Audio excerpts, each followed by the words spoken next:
On my wedding anniversary, in front of my granddaughter and 20 guests, my daughter-in-law raised her glass and said, "It's time to forget old love and focus on the living." She looked straight at Lily when she said it. Not at me. Not at the empty seat beside mine, the one I had set for my late husband, John. Not at the album of our memories. Just Lily. And every word felt like a scalpel wrapped in silk. Have you ever been erased in your own story, gently in public, with a smile that made it seem like care? If someone ever humiliated you this way, I truly want to hear it. Leave a comment below. Maybe we're not as alone as they make us feel. It had been my idea to keep the tradition going. 52 years since John and I stood in front of that little white chapel with hydrangeas blooming all around us. He was gone now, yes. But love, real love, doesn't expire. It echoes. This year, Adam, my son, said they'd host the anniversary dinner in the backyard. Theirs now, technically though, I had planted every flower lining that fence. Angela offered to take over everything so I could just relax. That should have been my first clue. It looked perfect, I'll admit. String lights swayed between the trees. A long table stretched across the lawn with white napkins and polished silverware.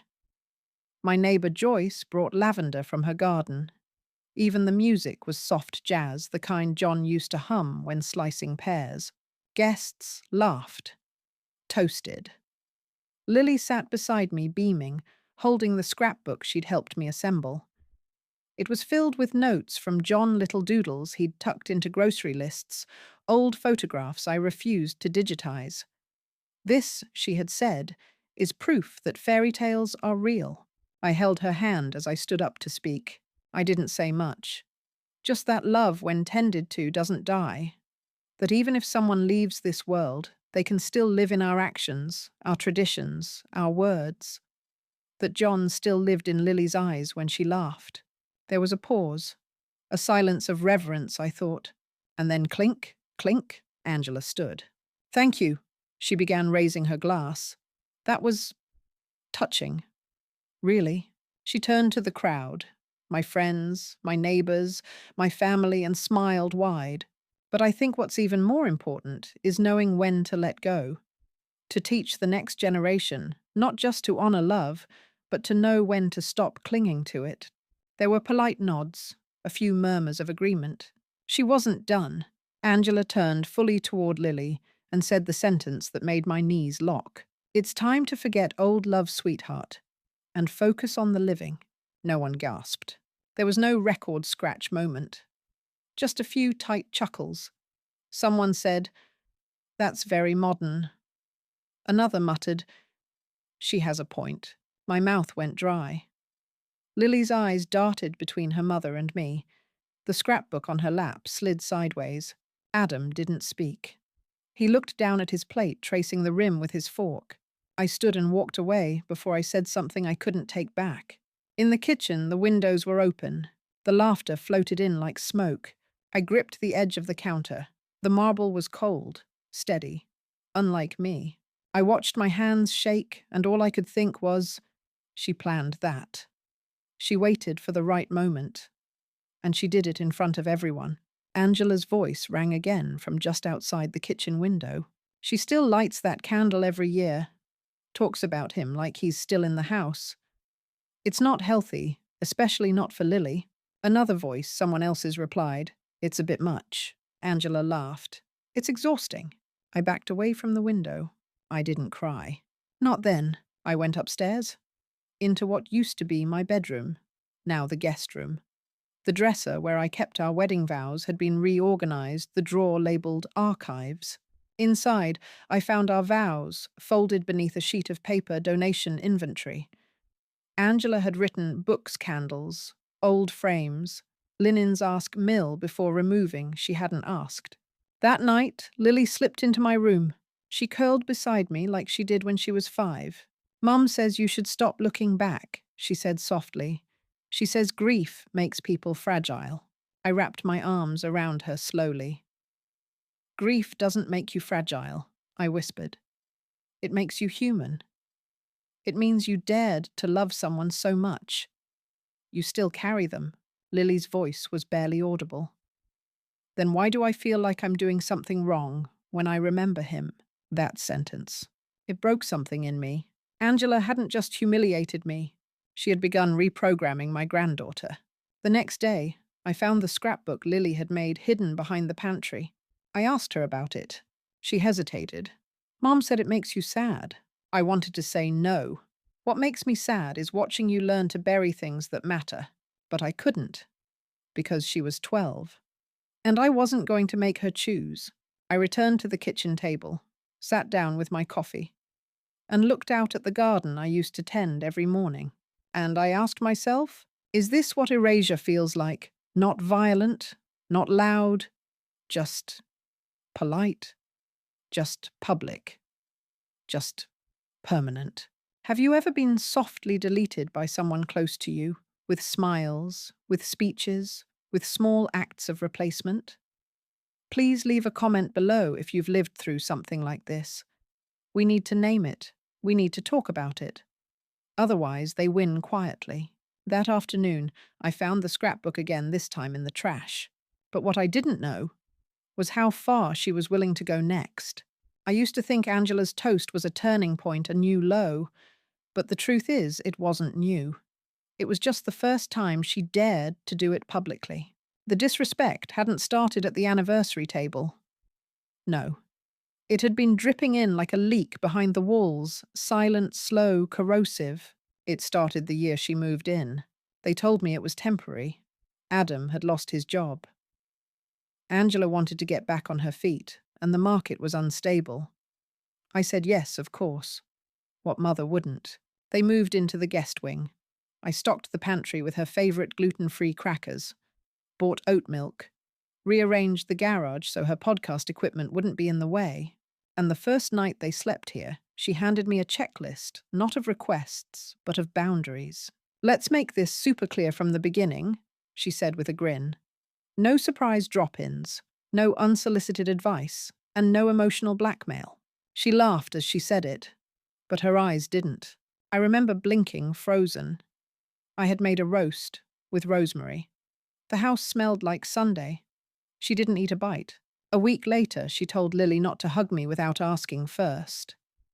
She's from a different generation, she whispered loudly. They don't understand consent. Another time I walked into the kitchen while Angela was on the phone. She didn't hear me. She said I feel like I'm living in a mausoleum of someone else's marriage. When I made a small sound, just clearing my throat, she flinched. Oh, didn't know you were there, she said.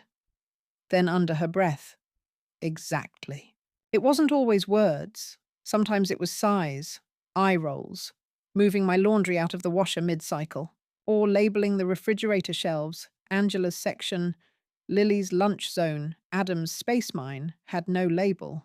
She changed the wallpaper on the hallway iPad, the one I used to FaceTime my sister in Oregon.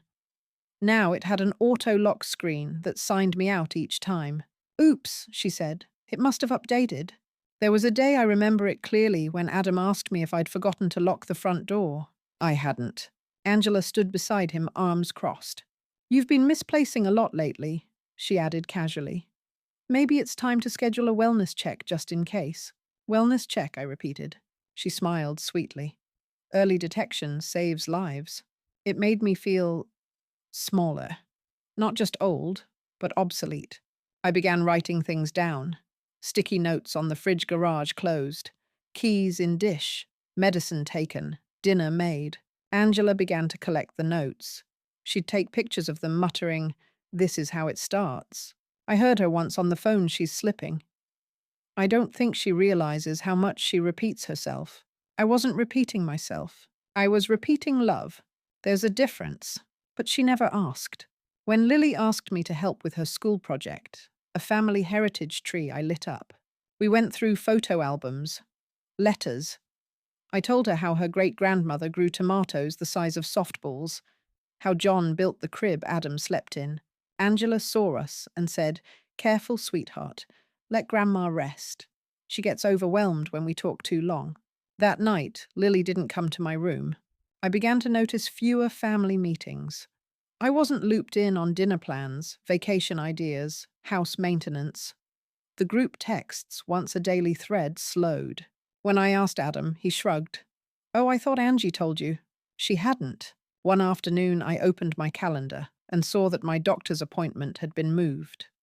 The time, the day changed. Angela said I called them. Figured it made more sense if I coordinated your care from now on. I didn't even have the login password anymore. I remember standing in the living room, holding my own calendar like it was a stranger's diary. I stared out the window. The wind was moving the trees, but I felt like I was the only thing still.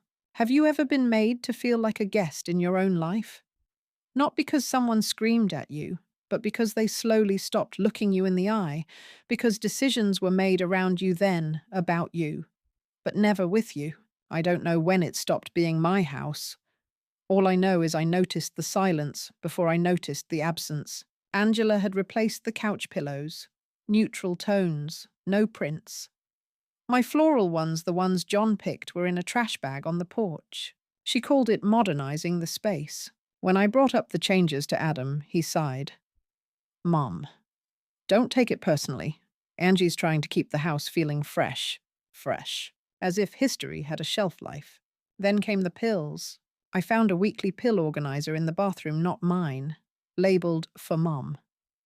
Inside were supplements I'd never bought. I asked Angela. She replied, just some memory support vitamins. Nothing serious. I hadn't agreed to them. I hadn't even seen them before that day. But Adam said if it helps, why not? It's strange how quickly doubt sets in. I began questioning myself.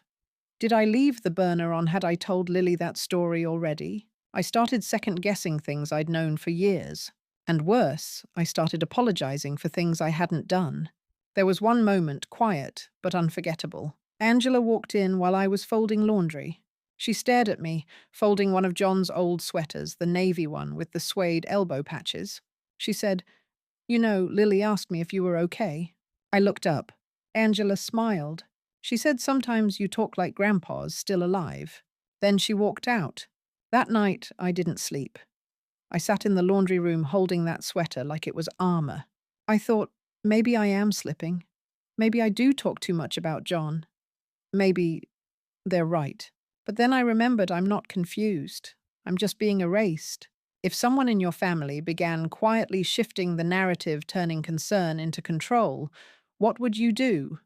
Would you confront them or stay silent to keep the peace?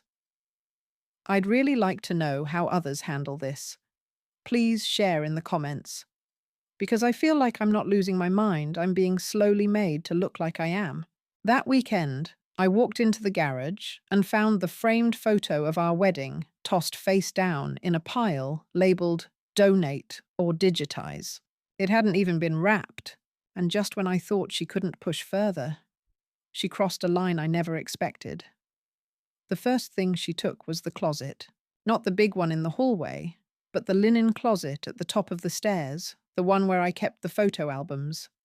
The hand-sewn quilts, John's favorite wool blanket from Vermont. I opened the door one afternoon and found nothing but yoga mats, resistance bands, and a basket labeled Angela's Wellness. My grandmother's embroidered sheets were gone. So were the albums. I asked her where they were. She smiled as she stirred almond milk into her tea. Oh, I moved a few things to the basement. Decluttering. That hall closet's better for active use. I stood there for a full 10 seconds before I realized what had just happened. She'd redefined memory as clutter. Again. It didn't end with storage. She moved into the sunroom next. That space had been mine. Light poured through the windows in the late afternoon, warming the armchair where I used to read. Now it had a podcast microphone, 2 ring lights, a whiteboard, filled with her content calendar, and a diffuser that filled the air with lemon eucalyptus I hadn't approved. She called it her recording sanctuary. I asked what would happen to my armchair. She tilted her head. Oh, she said, that I donated it. It was falling apart. I wanted to shout, but I didn't. I went to the kitchen. I opened a drawer. My checkbook was gone. I don't mean misplaced, I mean gone. My account was a joint one with Adam set up that way years ago when John got sick. I never changed it back. I trusted him. But when I logged in on my tablet, the password didn't work. So I asked Adam. Oh, he said. Angela set up two-factor on all our stuff. She was worried about scams. But I can't access it, I said. He frowned.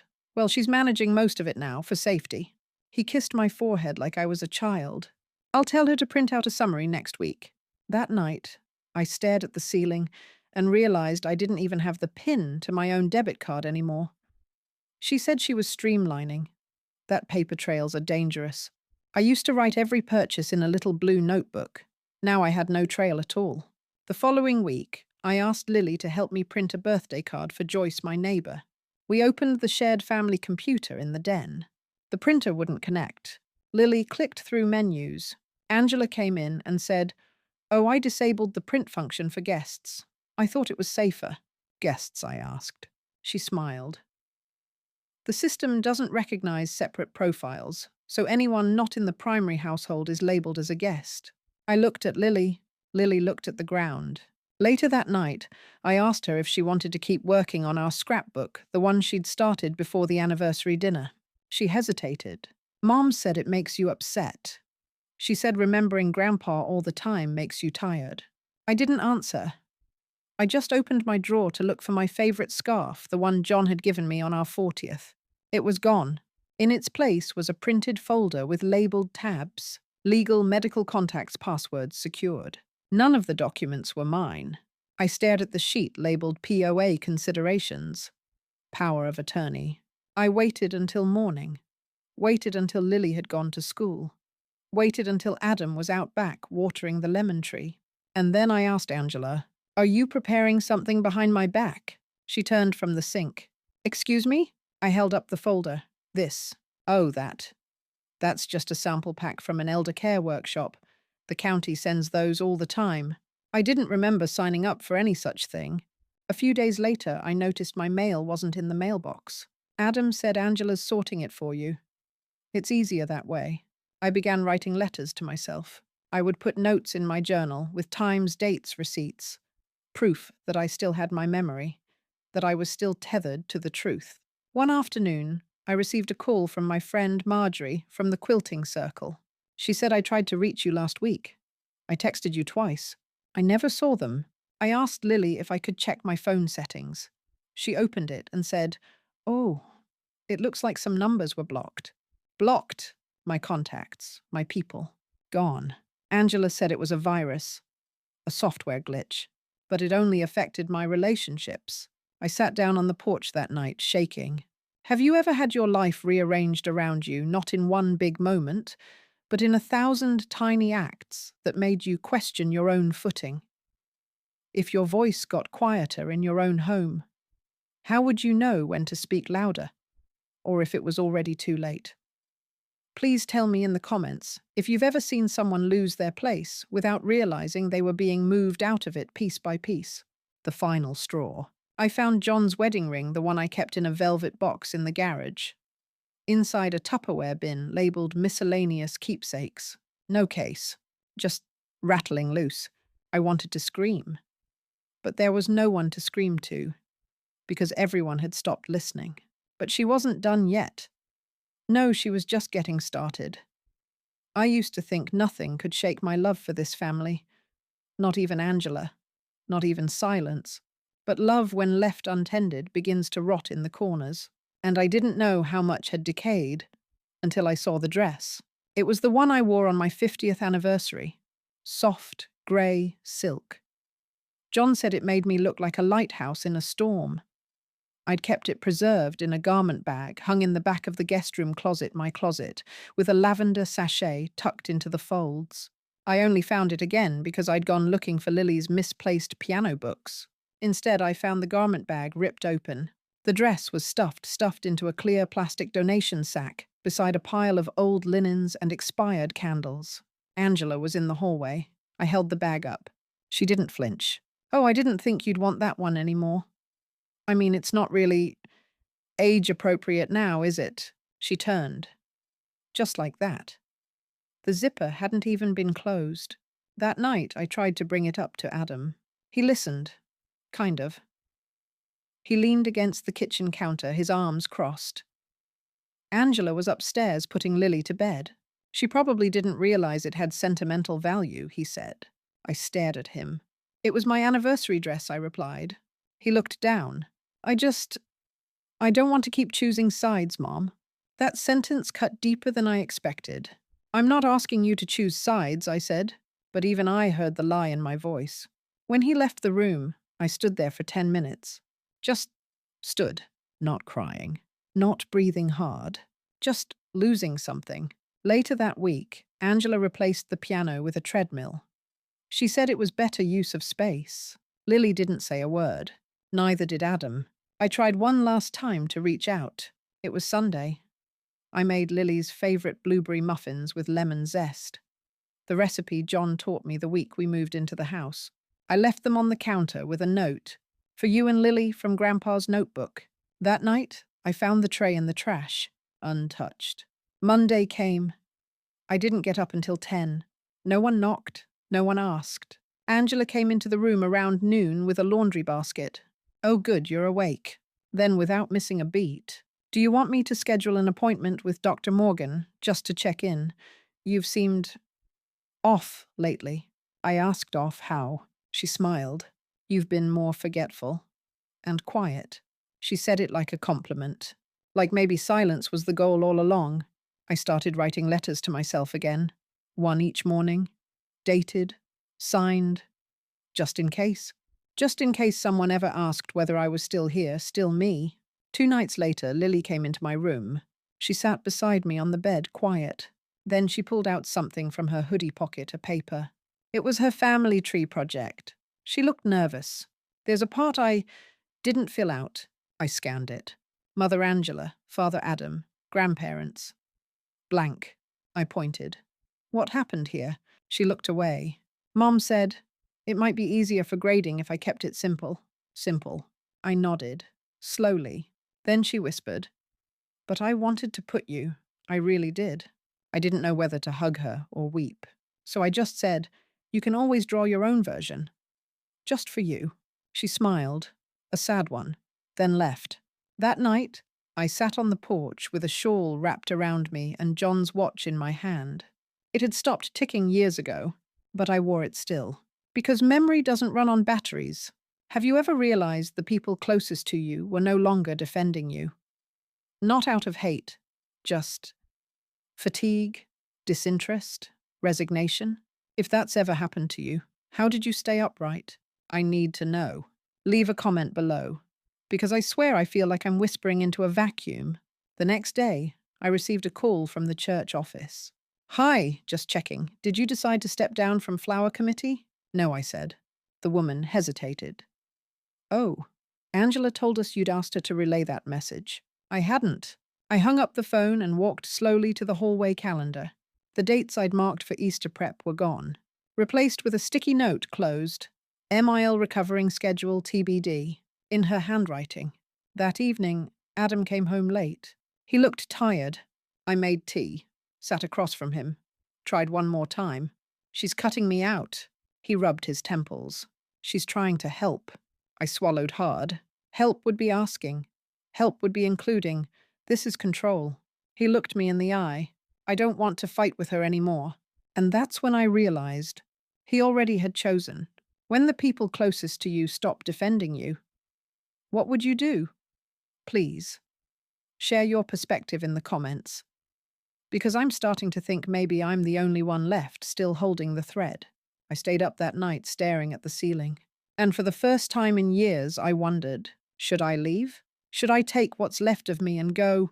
But then, at 2:12 a.m., there was a knock at my door, and Lily's voice whispered, Grandma, I think Mom is hiding something. The knock came at 4:17 p.m. on a Thursday.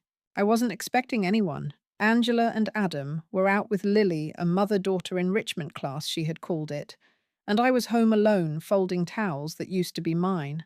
When I opened the door, I saw a familiar face. Joyce, my neighbor from 3 doors down. We'd gardened side by side for 14 years, traded bulbs, swapped pie recipes, shared loss when her husband passed 5 years before mine.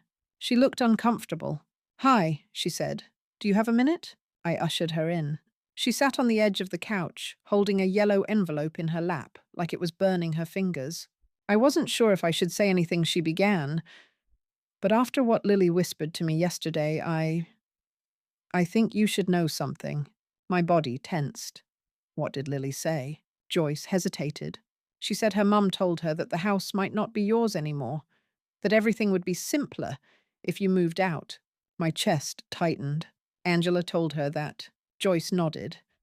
And I thought maybe it's none of my business. But then I remembered something from a few months ago. Something odd. She handed me the envelope. Inside copies of printed emails. Dozens of them, Joyce explained. She worked part-time at a notary office downtown, nothing formal, mostly walk-ins and document certs. A few months ago, Angela had come in to notarize a power of attorney document, but she hadn't brought me with her. She'd brought Adam. Joyce wasn't the notary on duty that day, but she remembered Angela bragging that the paperwork would make everything easier with the house and the bank. My breath caught. She said your name would still be on it for now, but she wanted to make sure she could act quickly if anything went downhill. Her words. I gripped the envelope. Joyce, did she notarize a transfer of my home? Joyce shook her head. I checked. Nothing's finalized. Yet. But your signature appears on 2 of those forms. I opened the emails, and there it was a scanned signature that looked like mine but wasn't. Shaky, slanted, off, forged. I couldn't breathe. I had been erased, not emotionally this time, but legally, and no one told me. Not even Adam. I shouldn't be showing you this, Joyce said. But I couldn't stay quiet anymore. I kept thinking, what if this were me? I nodded slowly. And in that moment, something inside me changed. The fog lifted. The room sharpened. Angela wasn't just manipulative. She was dangerous. I went upstairs, opened the drawer where I kept my ID. It was gone. The fireproof folder with my deed copy gone. Birth certificate replaced with a scanned printout. All in Angela's tidy labeling. I picked up the phone. Called the bank. When I answered the security questions, ones I knew by heart, the rep said, I'm sorry. That answer no longer matches our records. I felt my throat close. I wasn't imagining things. I wasn't slipping. I was being stripped. Deliberately, patiently, and no one in the family was stopping it. Joyce looked at me quiet. I know it's a lot, she said. But I've seen this happen before. To 2 women. One ended up in assisted living. The other never recovered her name on the title. She paused.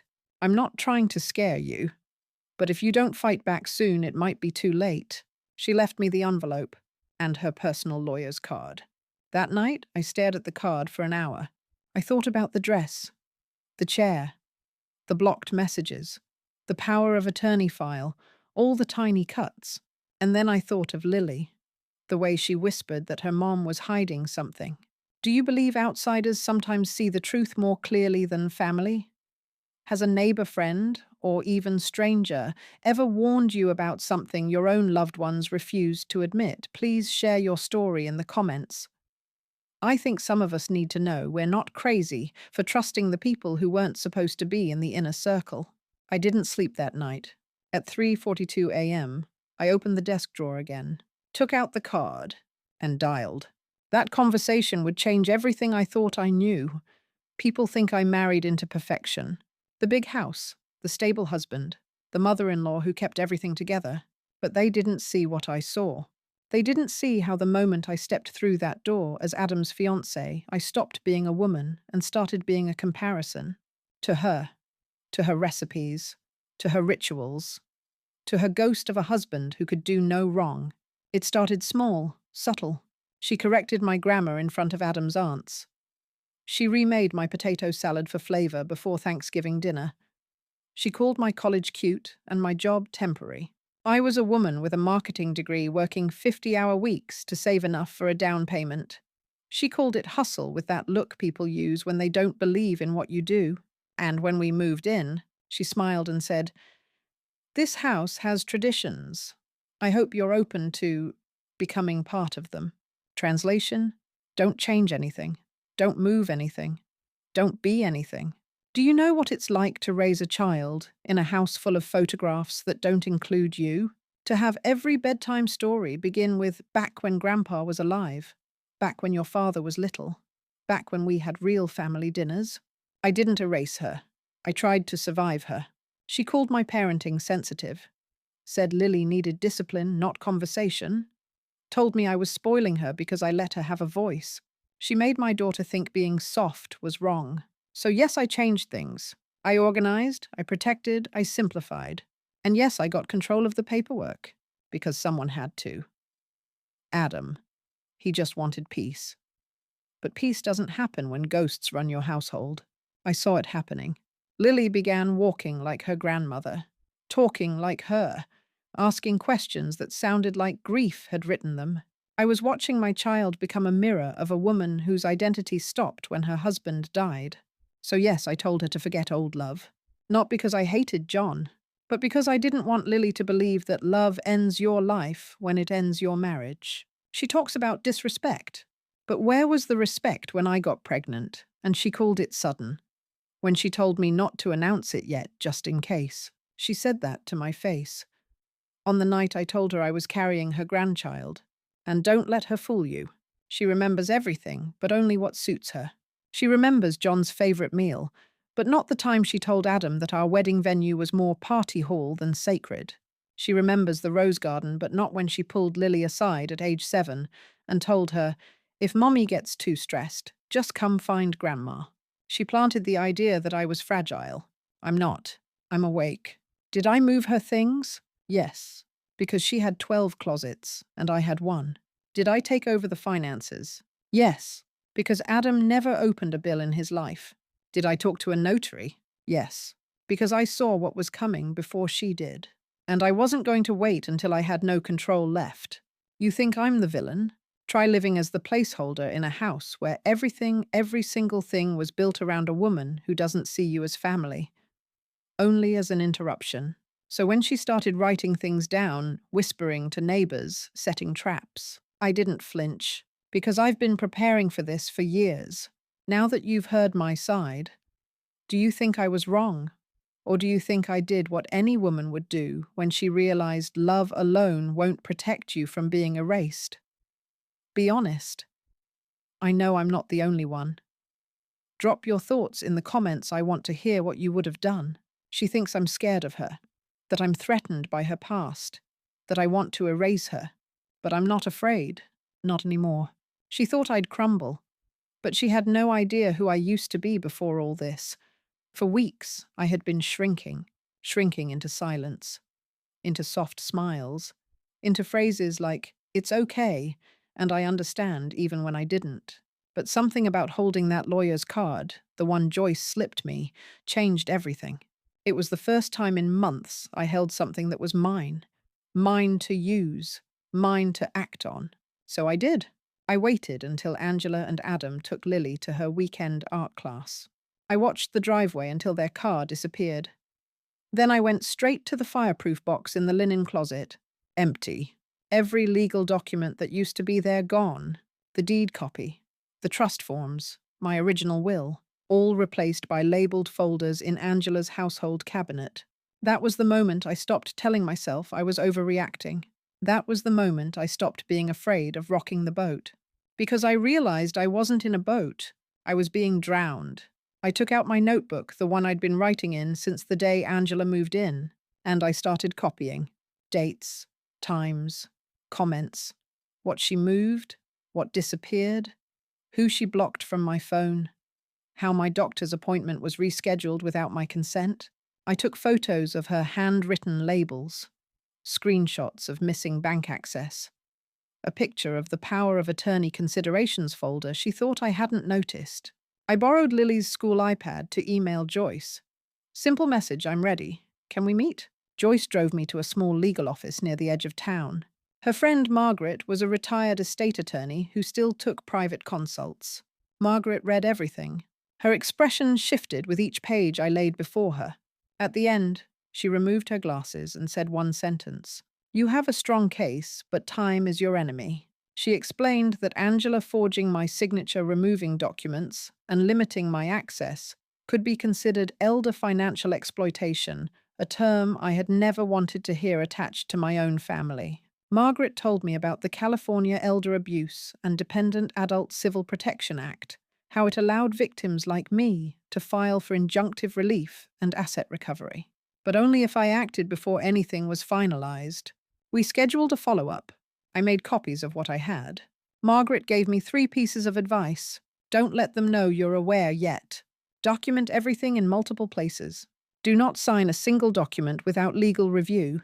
That night, I sat in my room with Lily's art supplies and made 2 versions of the family tree she'd been working on. One was hers, safe and sweet.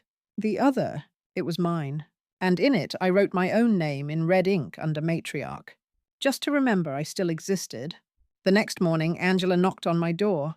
"Hey," she said sweetly. "We're thinking of refinancing. Adam said you might have some old paperwork." I smiled. "Of course," I said.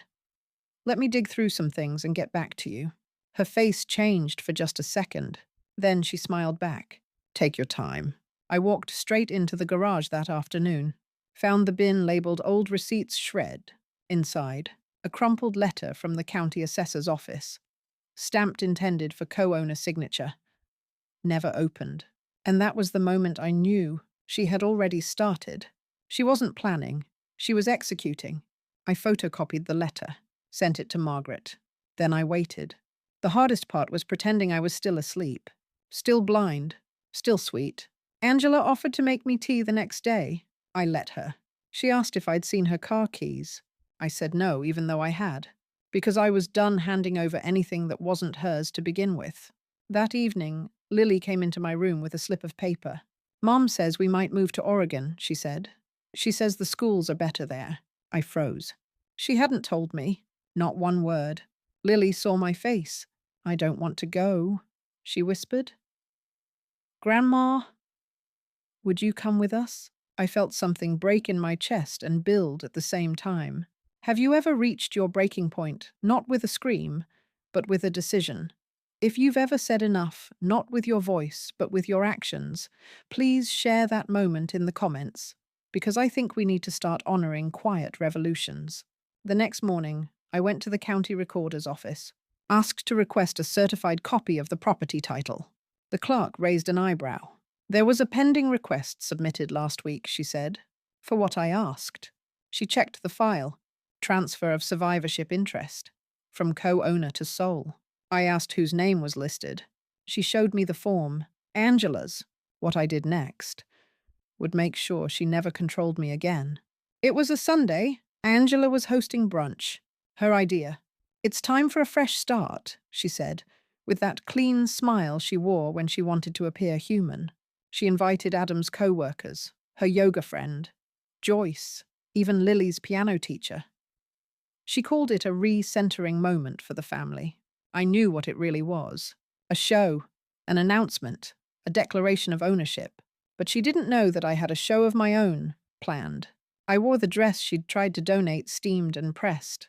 I wore John's watch. I wore lipstick for the first time in months. I walked into the garden like I still lived there. Because I did. Angela saw me and did a double take. She said, "Wow, you look very formal." I smiled. I thought the occasion warranted it. We all gathered at the long table beneath the pergola. Angela stood to speak. "I'm so grateful for all of you," she began. "This home has carried legacy, yes. But also it's time for it to carry forward into new beginnings, into balance, into clarity." She placed her hand on Adam's shoulder. He smiled faintly, and I just want to say, she continued, that I'm so thankful to be in a space where we can all thrive together with love, with transparency, and with structure. Structure. That was the word that snapped it into place for me. I stood up. "I have a few words too," I said. Angela blinked. "Oh, of course." She moved aside. I stepped forward. "There's been a lot of talk lately about letting go," I began. "About the past. About making space." I held up a folder. "But some things shouldn't be erased just because they make others uncomfortable." Joyce looked at me, eyes wide. Angela paled barely. "This house was purchased by John and me in 1986, I continued. "The deed is in both our names." and contrary to what some may believe, it was never transferred. I opened the folder, pulled out the certified title copy from the county recorder. The recent attempt to file a survivorship transfer without full disclosure was flagged by the clerk. Because it required a valid signature from me, I turned to Angela. My signature was forged. Gasps. Someone dropped a fork. Angela opened her mouth. Wait. I raised a hand. I'm not finished. I passed out copies to Adam, to Joyce, to anyone watching. Then came the second set of documents, labeled emails, the bank login removal log, and a photograph of the power of attorney folder. None of this was authorized, I said. None of this was accidental. Lily stood up quietly and walked to my side. She took my hand. Angela's face changed. Not surprised, not scared, just exposed. She said she's confused. This isn't what it looks like. She's not well. Adam looked at her sharply. Angela, you never told me about the transfer forms. She froze. He looked at the copies, then at me. Is this real? I nodded. Margaret, the attorney, verified everything, twice. He stood up, stepped back from Angela. Angela's voice cracked. I was protecting us. I was keeping the house running. She leaves burners on. She forgets names. I met her eyes. Say that again. Silence. She knew I didn't forget. I remembered everything, especially this. I turned to the group. Many of you have known me for years. You've watched me host clean bake babysit support this family without ever asking for anything in return. I scanned their faces. If you were in my shoes, would you have stayed quiet? If you were sitting at that table watching someone calmly prove they'd been erased, manipulated, and gaslighted by someone they once trusted, would you have spoken up or stayed silent? Please be honest. What would you do in that moment? Tell me in the comments. Because I'm still trying to understand how long someone is supposed to stay quiet for the sake of peace. Angela sat down. Hard. Lily squeezed my hand tighter. Joyce stood up. She walked to my side and said, "You're not alone." Adam stood next. And for once, he didn't look like he was trying to smooth things over. He looked angry. At her. I breathed in and out. Slow. Centered. But not broken. Angela whispered something I couldn't hear it. Then she stood and walked inside. Alone. But the legal battle had only just begun. There's a kind of silence that falls after the truth is spoken, not peaceful, but charged. Like air before lightning. That's how the garden felt, after Angela walked back inside her glass untouched. No one followed her. No one asked her if she was okay. For the first time in years, the silence wasn't mine. The next morning, I met Margaret, the attorney, at her office downtown. She had already filed the petition for elder financial abuse under the California Elder Abuse and Dependent Adult Civil Protection Act, and attached all the evidence I had gathered. Angela had removed me from financial decisions without consent, withheld my mail, restricted my access to bank accounts, attempted to fraudulently transfer property, and impersonated my signature on state forms. It's not just morally wrong, Margaret said. It's criminal. I sat across from her as she slid the petition for emergency injunctive relief across the desk. All you need to do is sign. The moment this is filed, we can freeze access to the property and financial assets until a full hearing. I stared at the pen in my hand. And then I signed. For the first time in months, my name in ink meant something. Angela was served that afternoon. According to Joyce, she answered the door in yoga pants and a silk robe, her eyes still puffy from the night before. The server handed her the envelope. She asked, "Is this a joke?" It wasn't. Adam called me 5 hours later. He didn't yell, didn't beg, just asked Mom, "Why didn't you tell me you'd gone to court?" I said I tried Adam many times, but you didn't hear me until someone else did. Silence. Then what happens now? I'm not sure, I replied. But I know what won't happen. I won't be erased quietly anymore. The court date was set for 2 weeks later. I walked into the courtroom in a navy suit John had picked for me during a Labor Day sale years ago. Margaret wore grey with a brooch shaped like scales. Angela arrived with a different attorney, someone loud, young, and clearly briefed in panic. She wouldn't look at me. The judge, a woman in her 50s, flipped through the file. Her face remained neutral. But when she read the forged signature, she paused, then looked directly at Angela. Ms. Levin, are you prepared to explain why your mother-in-law's signature on this title transfer does not match her verified legal ID? Angela shifted. My client believed she had verbal consent her lawyer offered. The judge blinked. That's not how property law works in this state. Margaret stood. In accordance with California Probate Code 850. Your Honor, we are asking the court to freeze all transfer actions, restore full financial access to Mrs. Whitmore, and file a formal injunction against Ms. Levin for attempted fiduciary misconduct. The room stilled. Angela's lawyer stammered, said something about stress, about family misunderstanding, but it didn't matter. The judge signed the order to cease all property actions on the spot. She added, elder financial exploitation is a silent epidemic in this country, and it often hides behind family titles. Angela stormed out before the hearing ended. Adam followed, but slowly. I stayed. Sat on the bench long after the room emptied. Margaret touched my shoulder. You did the right thing. I just didn't want to believe she'd really do it. She did. But you did something she didn't expect. What's that? Margaret smiled. You fought back with proof. Have you ever had to use the law not to punish, but just to survive? If you've ever had to choose between keeping the peace and keeping your identity, please share your story in the comments. Because this kind of thing doesn't just happen in courtrooms. It happens at dinner tables, in shared houses, in silence. The court order was posted that week. Angela was removed from the title as an authorized decision-maker. Only my name remained. The bank restored my access. The Attorney General's office opened a review into the forgery. I walked into the kitchen 2 days later to find Angela packing. She didn't look up. Lily sat in the corner holding a stuffed cat. Adam stood near the doorway. I asked, "Where are you going?" Angela muttered Oregon. I looked at Adam. He didn't correct her. He didn't defend her. But he didn't stop her either. They left that afternoon. Lily hugged me so tight I thought my ribs might crack. I don't want to go, she whispered. I said, you don't have to stay where you're not safe. Then I tucked a copy of the family tree, the one with my name at the top, into her backpack. The house was quiet again. Mine again. But the mailbox had one last envelope. From the county assessor's office.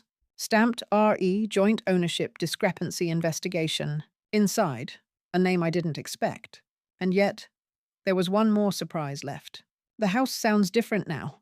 The floors creak louder without Angela's white noise machine humming from the hallway. The kitchen is quieter without her scheduling her voiceovers. But it's not empty. It's mine. After the court ruling, Adam asked if I wanted to sell the house and start fresh. He said it gently over tea like a son trying to undo years of ignoring the wrong things. I said no. Not because I was trying to hold on to the past, but because I had just spent months fighting to prove it happened. Why would I erase it now? Angela didn't come back. She sent 2 emails, one to Adam, one to Lily's school. None to me. And I was fine with that. There are silences that feel like abandonment. And then there are silences that feel like relief. This one was the latter. I kept John's watch on the mantel. Not because I needed to, but because I chose to. Every morning, I wound it with my fingers. It didn't tick anymore, but I did. Lily visits twice a week now, sometimes more. She brings me art projects and small stories and asks questions she never used to ask. Do you miss him every day? I smile. I miss the way he held the steering wheel with 2 fingers. I miss how he'd hum when the weather changed. But I don't cry every day anymore. She nodded. I miss you when I'm not here. We planted lilies together last week. Her idea. She said Grandpa would have liked this. I said he does. She smiled, like she understood what I meant, without needing it explained. One morning, I found an envelope in the mailbox. It had no return address. Inside was a typed letter, a formal apology, from Angela. She didn't ask for forgiveness, but she admitted to acting out of fear, resentment, and a misguided need for control. I read it twice. Then I folded it, placed it in the back of the same wedding album she once tried to store in a box labeled outdated. Because some things deserve to be kept, not framed, not flaunted, just kept. I didn't reply. Not because I'm bitter, But because some closures don't need a conversation, the county assessor's office sent a final confirmation. The deed is clear. The house is mine again. Or maybe it always was. Not because my name's on paper, but because I lived here, loved here, fought for this place when no one else would. That makes it mine. I still make blueberry muffins. I still talk to John when I water the porch plants. But now I also go to book club on Thursdays. I joined a pottery class. Terrible at it. But I laugh a lot. And I don't have to write everything down to prove I remember. Now I write because I want to. Because my voice belongs somewhere other than whispers in the hallway. I took the old quote Angela said that day. It's time to forget old love and focus on the living, and wrote it on a piece of scrap paper. Then I burned it in the fireplace because I never needed to forget old love. I just needed to protect it and protect myself. Was I right to walk away from her? Or should I have answered her letter, let me know what you think in the comments? Because closure doesn't always come from forgiveness. Sometimes it comes from reclaiming your own ending. So here's mine. I am not fragile. I am not confused. I am not in the way. I am still here. And I remember everything.